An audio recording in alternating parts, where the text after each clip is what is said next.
Здравствуйте, ребята! Сегодня мы будем говорить, как могут проявляться выразительные возможности гармонии. Каждая эпоха оставляет свои памятники. В них находит воплощение то, в чем с наибольшей силой проявил себя дух времени. Это, например, сюжеты и образы произведений искусства. Среди ярких образов искусства XIX века цыганка Кармен. Прелестная, непредсказуемая, неудержимая героиня новеллы французского писателя Проспера Мальме и оперы Жоржа Бизе «Кармен». Вместе с Кармен в музыку пришла тема роковой любовной страсти, столь мощной и сокрушительной, что отзвук ее можно обнаружить даже в искусстве нашего времени. Александр Блок в своем цикле «Кармен» признается в том непостижимом воздействии, которое оказал на него образ роковой цыганки. Бушует снежная весна, я отвожу глаза от книги. О, страшный час, когда она, читая по руке Цуниги, в глазах Азе метнула взгляд. Насмешкой засветились Сочи, блеснул зубов жемчужный ряд. И я забыл все дни, все ночи, и сердце захлестнула кровь, смывая память об отчизне. А голос пел: ценою жизни ты мне заплатишь за любовь. Обратите внимание, поэт, читая книгу, невольно отождествляет самого себя с Хазе, главным героем драмы из-за любви Кармен, потерявшим все. Невесту, мать, воинскую честь. Такова страшная поистине колдовская сила этой героини, обещающей так многого и постоянной лишь в одном своем гордом независимости. Музыка Жоржа Бизе воплощает в себе всю роковую силу Кармен, всю выразительность и яркость драмы. Так уже в увертюре к опере, после жизнерадостных мажорных мелодий главных тем, обещающих на первый взгляд очень веселый музыкальный спектакль, в самом конце вторгается тема Кармен. Это напряженная, тревожная мелодия, поддерживаемая грозными минорными аккордами. Смысл данной темы – показать неизбежность грядущей трагедии.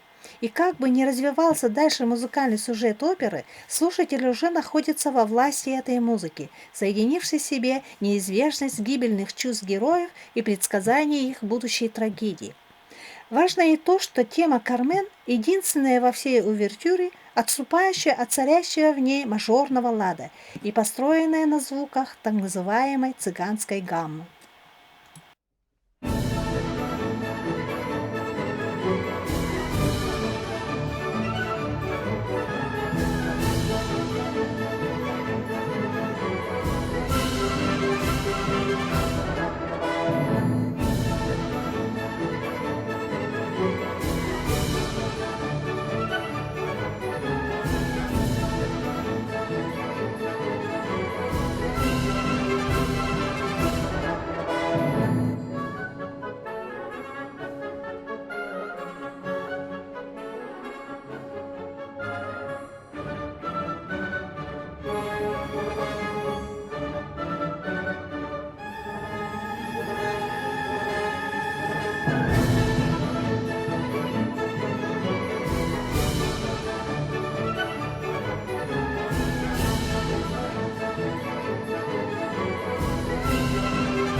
Так с самого начала оперы в сознание слушателя входит предчувствие, ожидание каких-то предстоящих главных событий. Увлекательность и живость оперы, необыкновенная красота ее музыки и усиливают контраст между этим предчувствием и реально происходящими действиями. В такой двойственности заключен один из смыслов музыкальной гармонии – ее способности передавать события или ситуации противоположного характера. На этом я заканчиваю урок. До свидания, до следующих встреч.